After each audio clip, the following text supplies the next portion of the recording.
Hello and welcome back to the Zak and Buzz Review. Yes, we're back in the world of That pace is quickened. The Lord of the Rings, The Power of the Rings. The Rings of Power. The Rings of Power. Season 2, Season 2. Episode 5. Name of Halls of Stone. Halls of Stone. Halls there of you go. We got there at the end. Come on, Ghibli! So, I always get told off again. as predicted, this was a much more dwarven episode. Yes, the dwarves. Because that's what we were missing in the last episode. Yes, Last week, it was exactly. very dwarf-less. Not enough dwarves in Exactly, there. Not that I'm exactly. biased at all, of course. You love dwarves. Oh yeah, because, funnily enough, you're a dwarf. I'm a dwarf. In The Rings of Power, Season 2, Episode 5. Yes, there you And go. 2. So where should we start with this one? Well, we seem to be talking about the dwarves. Obviously, they've got the Rings of Power now, or Durin the Third. The king, yes. The king has a Ring of Power, and we're starting to see it affecting him. He has the seven. Yeah, I like this, but I think it's affected them in really fast, and I kind of think with the dwarves in the lore of Tolkien, I don't think it kind of like I think they've kind of like speeded it up for this particular episode. Yeah, it's more than a slow creep, you know. So yes, he's gone around feeling the rock and finding the places to dig to get the light shafts. Which he does. He's very much like, everyone's like, "What are you doing, dude? Yeah, that's not gonna work." That's a load-bearing wall. And it's like, "Don't worry, Mr. 40. Lick a paint." That's the 40 Towers reference. the stone singers, they can hear the stone, but I can see it. Everything. I can see it. That's it. We haven't mined even a thimbleful of the wealth and riches that we've got. And his son has very much caught on to the fact that it seems to be affecting him in a kind of negative way. Because he says his father's never been really kind of greedy, especially when it comes to handing out the other dwarven rings. 7 to the dwarf lords. The bit for that is you can have them, but you've got to give me half of your wealth. And he's also introduced the ring tax, or whatever it is. Oh yeah. So for every coin you spend, you got to spend another coin on, what was it? Ring something. Something or other. Oh, let us know in the comments what it is. We'd love to know. Tribute. Ring tribute. Got there in the end. Correct. But anyway, so ta-da! He brings light back to Khazad-dûm and Moria, and all the dwarves are like, ta-ta-ta-ta. Yes, which is your bit. Including me. Look, cue me.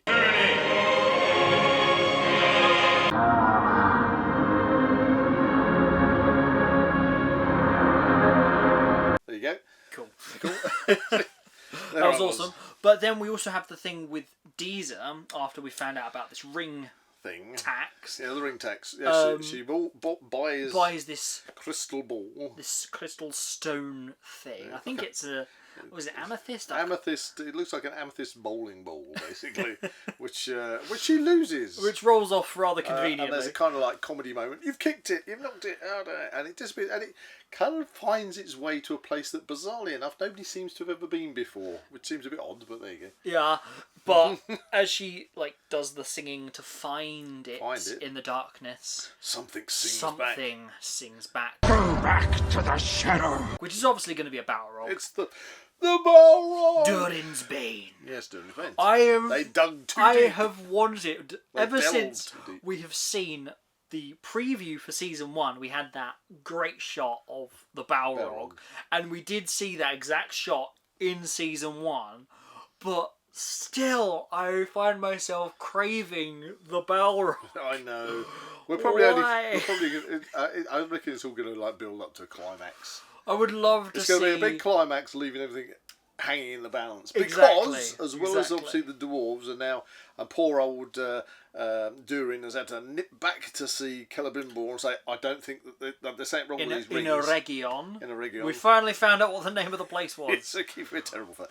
Keeps forgetting. Anyway, so he's gone back to a region and said, I think there's something a little bit odd with these rings. They don't seem to be quite working right. And then, so Celebrimbor's like, don't be absurd, that's preposterous. And then he zips back to Moria again, and by this time he must be very parched. Cue, prop. So if you fancy supporting us, buy us a coffee. Buy us a coffee. It would mean so much to the channel. And we can keep doing these bizarre things. We're going to bring in Dalek mugs, apparently. I grabbed this because we got so much in the studio. There's so many props, and I thought, I know. Yeah, buy us a coffee. I mean, it works. It works. The only mug we've got around Anyway, at the current time. Back to our Please buy us review. coffee. Links in the description below. Boom. Love you. So, what we didn't mention about Durin seeing Celebrimbor, it was very much like, the problem must be with the maker if it's not in the rings. Yep. Do you really know that Anatar dude? Do you really know? Exactly. Because he's a dodgy looking fellow, which obviously he is because he's Sauron. Anatar is obviously trying to persuade him to make an extra 9 rings now. Yeah, for the Rings men. of Men. He has done a pretty darn good job of, like, weaving the way he's saying words.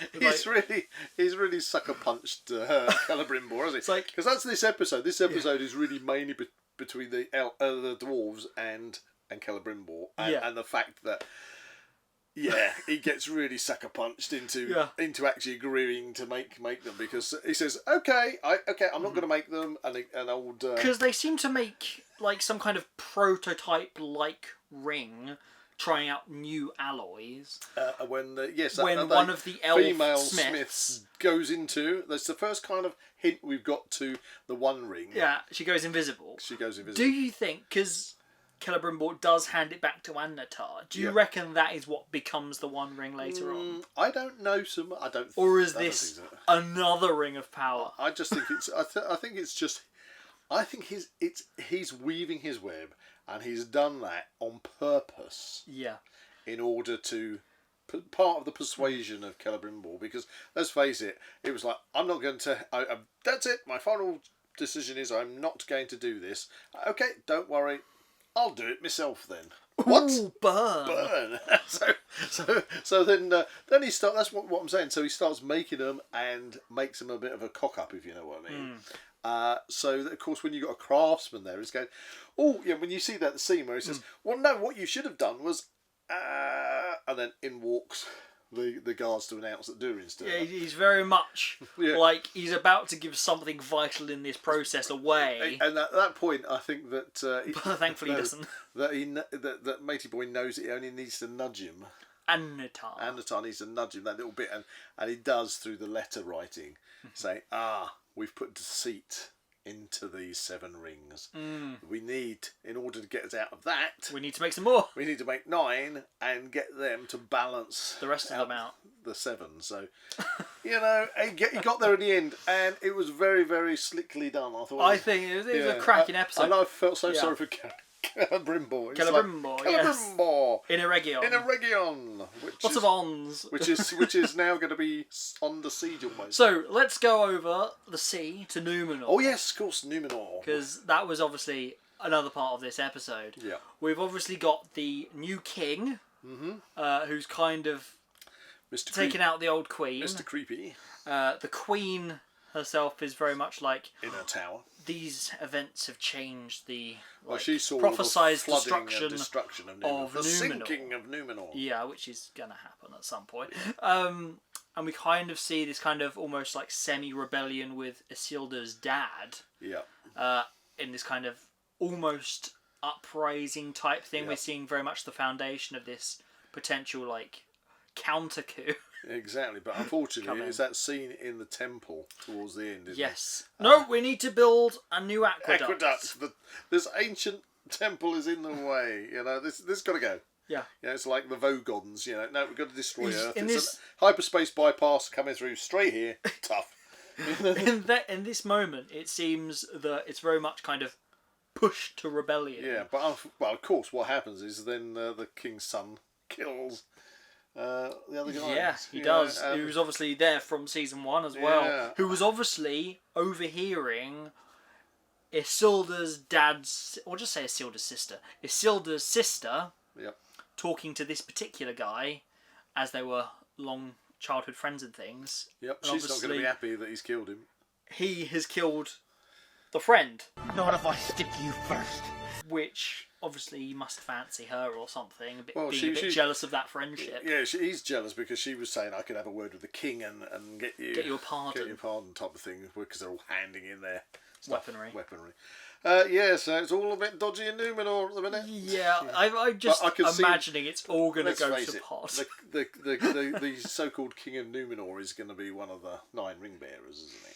But yeah, the thing is, like, literally, his whole thing, his kind of argument to become king was, oh, she is using one of the elf stones. Yes. What do we see in this episode? He goes to use one. Yeah. Wow. What a dude. Yes. He's a creepy dude. Yeah, he definitely is. He's got something wrong with his brain. The actor is doing great the character performance. really well. Great performance. So overall, I think the performance throughout this episode was really good. Overall, yeah. We get a brief look at the orcs, and I still love the work that the costume department have put into doing all the orcs, because it's all, none of the Hobbit CGI kind of stuff. We've got always physical orcs. And I just love the costumes and the makeup. Because obviously Galadriel is brought in. Yeah, we get that little in a cage because she was captured at the end of the last episode, and we hadn't seen her for the entire thing. Yeah. In this time, and she was released from the cage. Adar turns up. Yes. And she manages to kind of grab Adar. Is that annoying yet? I don't know. Let us know in the comments. I think it's fun. I think everybody should do it. She kind of like has got a knife to Adar's throat, and she's going to kill him, but he's very much like, by the way, whoa, dude! I think we have a common enemy. Yeah, we got a common enemy. We should team up. We should do. Let's have a funness. Adar and Galadriel team up. Yeah, I mean everyone. Tag team battle. Literally everyone on Facebook and social media is literally going, wow, the chemistry between these two characters is amazing. Burning, sizzling, so hot. Goodness. Great couple. Yeah. Was it? We have to call. God, they like combine names, isn't it? Like Eladriel or something. Galadriel. Or Galadar. Galadar.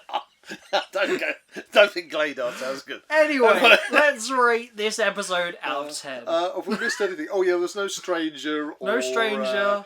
Or Tom Bombadil or any of that stuff in it. So none of that. No dark wizards. No ent. Masked people. Room. We've got an ent here. Yeah, we've got one behind us. Room. Yeah, so none of that. But overall, I really enjoyed this episode. Had a lot going in it. Good fun with it. Good stuff in it. I loved everything that was happening. Even though the fact still very excited for the next one. Like the fact that I made an appearance again. So yeah. That's bonus points for you then. Bonus points for me. I love being a dwarf. Buzz points. So I'm going to rate this one as a 8. 8. I think it's a good solid 8. I think yes, 8. I would agree with 8. It was a very good story. I'm really excited to see where it goes. Yep, having you on the edge all the way. Exactly. And what I love about it is the fact that, I've said it before, that we're not guaranteed to see everyone every week. Yeah. Well, I'll tell you one thing we did see. We did see, matey boy. Oh, what's his name from Rivendell? Elrond. Elrond, thank you. Yes.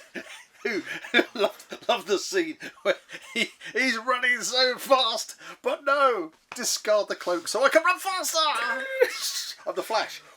I mean, literally, that was all we saw of him in that episode, was him running. And then he does arrive with the king briefly and say, no, they're not immortal. They're going to besiege Eregion. With Celebrimbor and Annatar. It's all gearing up to a massive siege of Eregion. And the king doesn't want anything to do with it, does he? Not particularly, no. He's going, no, sorry, not doing that. Anyway, that was episode 5 of The Rings of Power Season 2. What? We missed out. What? We saw the elven doors. Big friend. And enter.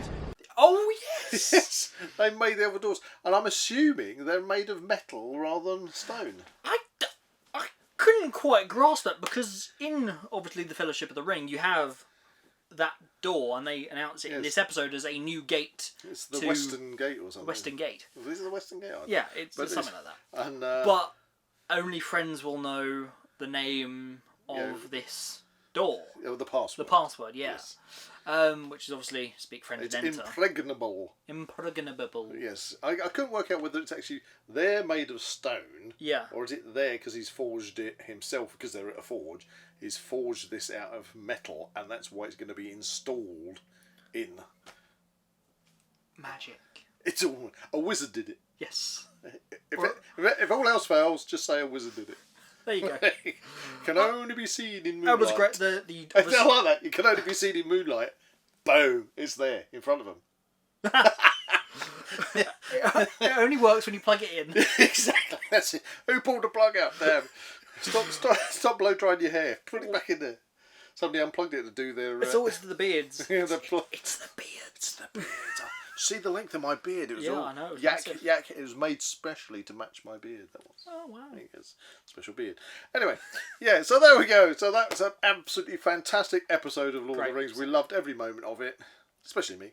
And we shall come back for next week's exciting episode. It's gearing up for that siege, and I want to see it. I want to see Damrod back. Damrod, yes. Bring back Damrod. He's going to have a fight with an Ent. Of course he has. Come on. Come on. If you enjoyed this review, please like and subscribe to this channel and comment below any suggestions of further reviews you'd like to see. And remember, buy us a coffee. Thank you, Dave. Anyway, see you in the next one.